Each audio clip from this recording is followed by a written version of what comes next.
الفتح کا آغاز کر دیا گیا ہے۔ ایران کی جانب سے امریکی بیسز کو نشانہ بنایا جا رہا ہے، اور صرف یہی نہیں، تقریباً یہ جو جنگ ہے، اس جنگ نے تقریباً پورے مڈل ایسٹ کو ہی اپنی لپیٹ میں لینا شروع کر دیا ہے۔ کیا کہیں گے آپ؟ جی، بہت ہی بڑی ڈیولپمنٹ ہے، خوفناک ڈیولپمنٹ ہے۔ کل ہی اس بات کا اس خدشے کا اظہار اقوام متحدہ کے سیکرٹری جنرل نے کیا تھا کہ اب اگر جوابی کارروائی ہوگی، پھر ایک ریٹیلیشن کا سلسلہ شروع ہو جائے گا۔ امریکہ کی طرف سے ان دا فرسٹ پلیس اسرائیل کے ساتھ اس جنگ میں شامل ہونے نے ہی خطرے کی گھنٹی بجا دی تھی، لیکن ایک سلسلہ ہم نے ماضی میں بھی دیکھا، اس کا تذکرہ غالباً اس پروگرام آپ کے ساتھ ٹرانسمیشن میں بھی ہو رہا ہے۔ قاسم سلیمانی کو جب اٹیک کیا گیا تھا، ایران نے اسی طرح کہا کہ ہم جوابی کارروائی کریں گے، لیکن اس کے بعد سچویشن اس حد تک بھی مختلف رہی کہ ایک تاریخ رہی ہے ایران اور امریکہ کی بھی ایک دوسرے کے خلاف جو کارروائیاں کرتے ہیں، اس میں اپنی ڈومیسٹک جو عوام ہے ایران کی، اس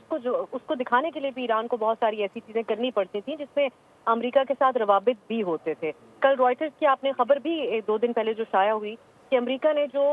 نیوکلیئر سائٹس کے اوپر ایران کے اندر حملے کیے، اس کے حوالے سے ان کو 1-2 موقع پہ آگاہ بھی کیا گیا تھا۔ اس قسم کی خبریں بھی آئیں جو کہ اوبویسلی ایران نے کنفرم نہیں کی ہیں، لیکن یہ جو اب اس کے بعد جوابی کارروائی ایران نے کی ہے، اس کا مطلب یہی ہے کہ اب فل فلیج وار ہے، اور اب اس کا آگے یہ کیا شکل اختیار کرتی ہے، اس کا دنیا بھر اور خطے کے لیے بالخصوص خطرات بہت زیادہ ہوں گے۔ وہی خطرات ہوں گے کہ جس دن اسرائیل نے اپنا پہلا حملہ ایران کے اوپر کیا تھا، تو اسی وقت سے یہ خدشات شروع ہو چکے تھے کہ اگر امریکہ اس جنگ کے اندر شامل ہوگا تو ایران کس ایکسٹریم حد تک جا سکتا ہے، اور وہ ایکسٹریم حد جو بتائی جاتی تھی وہ ان بیسز کے اوپر، کیا ایران حملہ کرے گا ان امریکی بیسز کے اوپر؟ تو اب انہوں نے یہ جو حملہ کر دیا ہے، بظاہر ایسا نظر آتا ہے کہ جو سب سے بڑا خدشہ تھا اس کو وہ حقیقی شکل مل چکی ہے۔ تو اب آگے یہ ہمیں دیکھنا ہوگا کہ ایران کس حد تک افورڈ کر سکتا ہے۔ اب آگے کیا امریکہ اب فل فلیج ان کو بھی یہ موقع مل گیا ہے، یا جو تھوڑی بہت بات چیت چل رہی تھی کہ مسئلے کو ریزالو کروایا جائے، جیسا کہ آج سلامتی کونسل کے اندر چین، روس اور پاکستان کی طرف سے بھی ایک مسودہ قرارداد کا تیار کیا گیا تھا، جس میں الفاظ استعمال کیے گئے تھے کہ اب انکنڈیشنل سیز فائر ہونا چاہیے، لیکن انکنڈیشنل سیز فائر کا اب تو راستہ نظر نہیں آتا جب امریکہ کی اس لیول تک انوالومنٹ اس کے اندر ہو گئی ہے۔ اس بات کو مد نظر رکھتے ہوئے بھی کہ امریکہ کے جنگ میں شامل ہونے کی بڑی مخالفت کی گئی ان کے عوام کی طرف سے، وہاں کی سوسائٹی کی طرف سے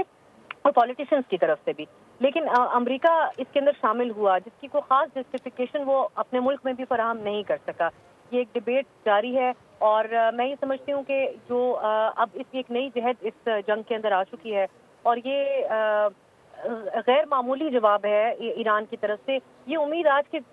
دن تک کی جا رہی تھی کہ ایران کی طرف سے کوئی سخت جواب دیا جائے گا۔ متعدد بار ایران ماضی میں اس سے پہلے بہت سخت بیانات تو جاری کر چکا ہے، لیکن اب جو صورتحال ہے اس میں ان کا ایک ایک موو بہت اہم ہوتا ہے، ایران کے عوام کو مطمئن کرنے کے لیے بھی، اور جس اسکیل کی کارروائی اس سے پہلے ہوئی ہے اس پہ جوابی کوئی کارروائی تو ایران نے کرنی تھی، لیکن اس لیول کے اوپر ہوگی یہ ابھی تک ایکسپیکٹ نہیں کیا گیا تھا۔